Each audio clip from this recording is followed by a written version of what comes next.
Jafar express के मुसाफिरों का Quetta railway station पहुंचने पर इजहार तशक्कुर। कहते हैं दहशतगर्दों ने शदीद फायरिंग की, कुछ देर तक तो बिल्कुल समझ नहीं आ रहा था कि क्या हो रहा है। अल्लाह का शुक्र है जिंदा बच गए। पाक फौज और एफसी ने बहादुरी दिखाई, हिम्मत की और हमें बाहिफाजत ले आए।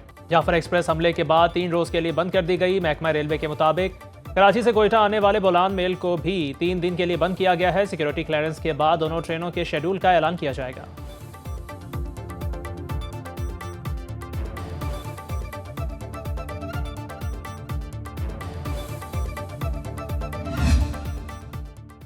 बलोचिस्तान के इलाके ढाडर में जाफर एक्सप्रेस पर दहशतगर्दों का बुज़दिलाना हमला। सिक्योरिटी फोर्सेज के ऑपरेशन में 27 दहशतगर्द जहन्नुम वासिल, मुतादिद जख्मी। सिक्योरिटी जराये के मुताबिक ऑपरेशन के बायस दहशतगर्द छोटी टोलियों में तकसीम, फोर्सेज की इजाफी नफरी ऑपरेशन में शामिल। सिक्योरिटी फोर्सेज और दहशतगर्दों के दरमियान शदीद फायरिंग का तबादला।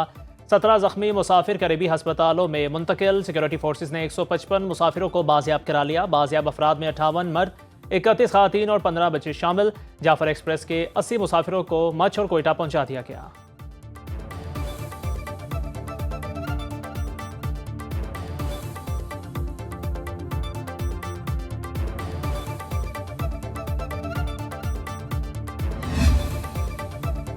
बलोचिस्तान में जाफर एक्सप्रेस हमले में मुलव्वस दहशतगर्दों के खिलाफ ऑपरेशन जारी। सिक्योरिटी जराये के मुताबिक दहशतगर्दों में खुदकुश बमबार भी मौजूद। दहशतगर्दों ने खुदकुश बमबारों को मासूम यरगमाली मुसाफिरों के साथ बिठाया हुआ है। खुदकुश जैकेट्स पहने दहशतगर्द मासूम शहरियों को ढाल के तौर पर इस्तेमाल कर रहे हैं। सिक्योरिटी फोर्सेज यरगमालियों में खुदकुश बमबारों की मौजूदगी के बायस इंतहाई एहतियात से काम ले रही है।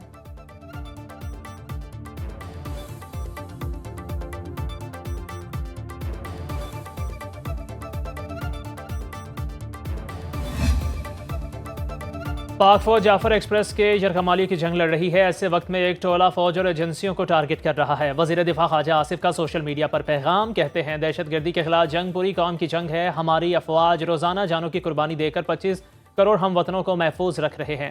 सियासी गिरोह जिसका सरगना चोरी के जुर्म में सजा काट रहा है, फौज को दिन रात टारगेट कर रहा है। इनके लिए वतन की सालमियत की कोई अहमियत नहीं है। दहशतगर्दों को मुल्क में बसाने की सहूलतकारी इन्होंने ही सरअंजाम दी।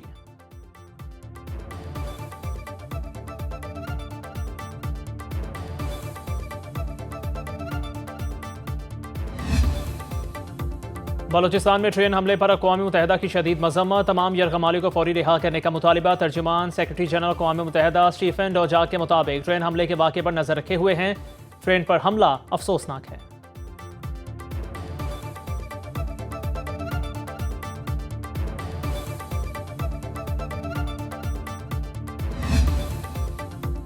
जाफर एक्सप्रेस पर बुज़दिलाना हमला के हवाले से भारतीय मीडिया और मुल्क दुश्मन सोशल मीडिया अकाउंट्स मुतहर्रिक। पुरानी वीडियोज़ AI से तैयार करदा वीडियोज़ के जरिए मुसलसल गुमराहकुन, झूठा और फेक प्रोपेगेंडा करने में मसरूफ़।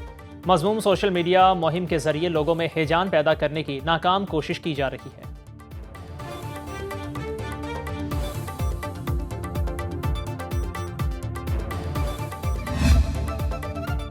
यूक्रेन ने 30 दिन के लिए जंगबंदी की अमरीकी तजवीज़ मान ली। अमरीका ने यूक्रेन की फौजी इमदाद बहाल कर दी। अमरीकी वज़ीर ख़ारजा मार्को रूबियो कहते हैं अमरीका ये तजवीज़ अब रूस के सामने रखेगा। क़याम अमन के लिए अब गेंद रूस की कोर्ट में है। सऊदी अरब में जारी अमरीका यूक्रेन मुज़ाकिरात यकीन दहानियाँ।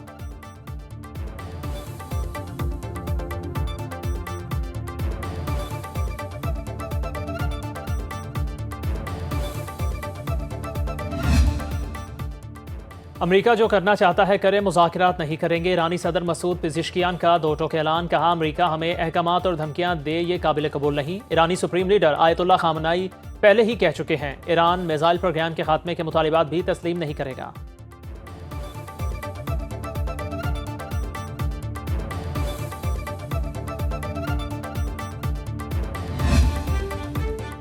मुल्क के मुख्तलिफ इलाकों में बादल बरसने का सिलसिला जारी। नीलम वैली में सफ़ेद गालों की बरसात। ओवट में 3 फुट तक बर्फ पड़ चुकी। वादी का ज़मीनी राब्ता मुनक़ता। कोहिस्तान में लैंडस्लाइडिंग से बंद शाहराह कार्यक्रम खोल दी गई। सड़क बंद होने से गाड़ियों की लंबी कतारें लगी रहीं। खातीन बच्चों समेत सैकड़ों मुसाफिर घंटों फंसे रहे। बल्दिस्तान डिवीजन में वक्फे वक्फे से बारिश।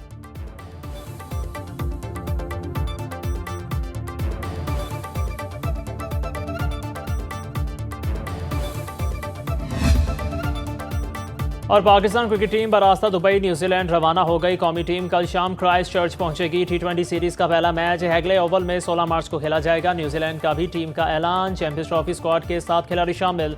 Rocky Ferguson, Devon Conway, Glenn Phillips, Rachin Ravindra और मिचेल सेंटर ड्रॉप।